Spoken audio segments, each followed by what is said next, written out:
Good morning, faculty, staff, and all my fellow Maxwellians. I will never forget November 2016.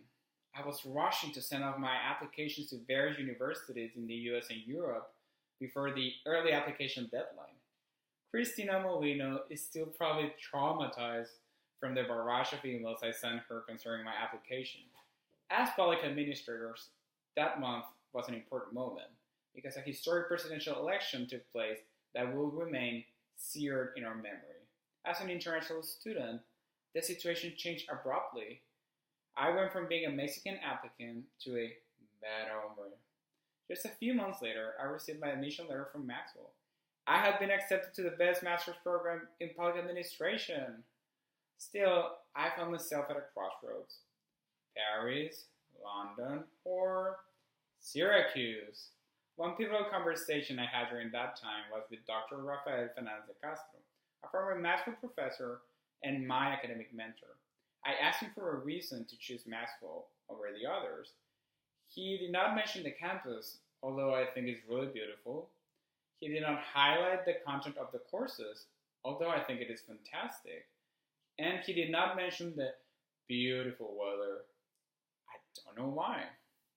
He said the sole reason why I should choose Maxwell was the people.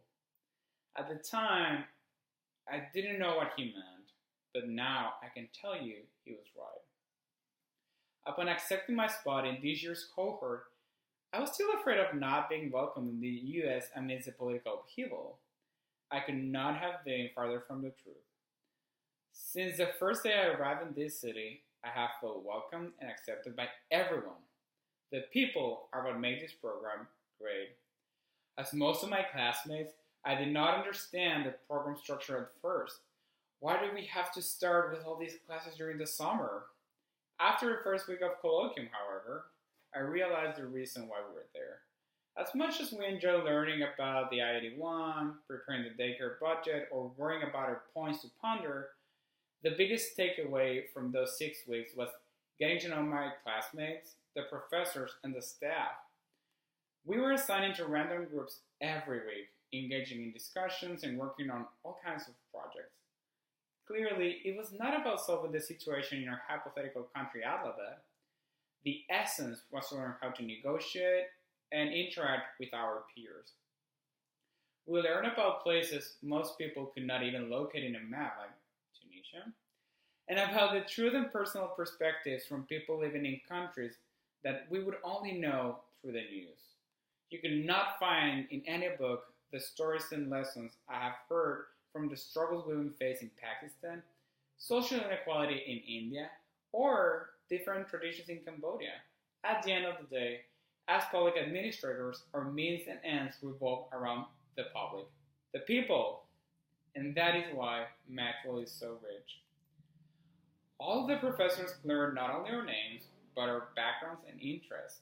Classes are small, which enable us to develop a direct and close link with professors and our classmates. Faculty and staff seem to have an endless willingness to address all of our concerns. All of them respond to our emails immediately and receive us even outside of their office hours. It is undeniably true, we struggle with econ and stats, but we fail to reject the null hypothesis that the professors would not give us the tools to cope with that struggle. I guess Maxwell has its own p-value, with p standing for people, and that p-value is significant, statistically and emotionally, to me, and I'm sure to you as well. For most of my life, I've always challenged myself to learn as much as I can about different cultures, languages, and people. At Maxwell, however, I realized that there's always room to grow. You have broadened my vision of the world and widened my tolerance. You have taught me about your cultures, manners, languages, and worldviews. You have not only expanded the list of places I want to visit, you have made me feel like I've already been there. You made me realize that I could be who I am and still be friends with every single one of you, regardless of where you're from, your preferences, or your political views. Ultimately, you taught me that friendship knows no labels and spans vast oceans. My family and friends insist that I should not have such strong feelings and strings attached to a Not so extraordinary city, but then again, they have not had the Maxwell experience. I remember the day we were driving back from New York City after the networking trip. I was telling my classmates in the car that I was looking forward to getting back home. And by home I meant Syracuse. Despite the velocity at which this year has flown by, I have created roots that will transcend time. Maxwell has built its reputation on individuals like you, who embody citizenship, determination, and, most importantly, passion for service.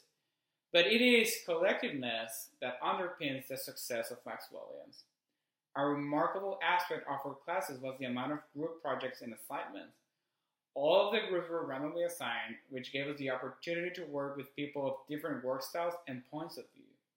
Every job position we will hold will be a part of a collective effort to serve the public. No matter how relentlessly we row, we will never advance as far as when we row together. The tolerance, hard work, openness, and friendliness you have demonstrated for the past 12 months will be the tools you will use to pave your way to success. Some of you will become leaders of nonprofits or hold high positions at international organizations. Some might become diplomats, public officers, or even the Emperor of Japan.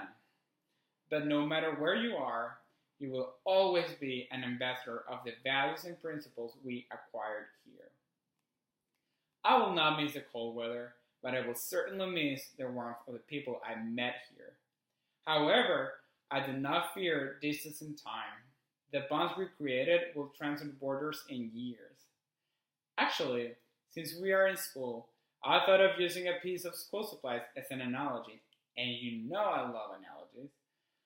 Our friendship is like a geometry compass, with which we draw a circle, and no matter how far apart the legs are, our friendship will always be centered around Maxwell forever.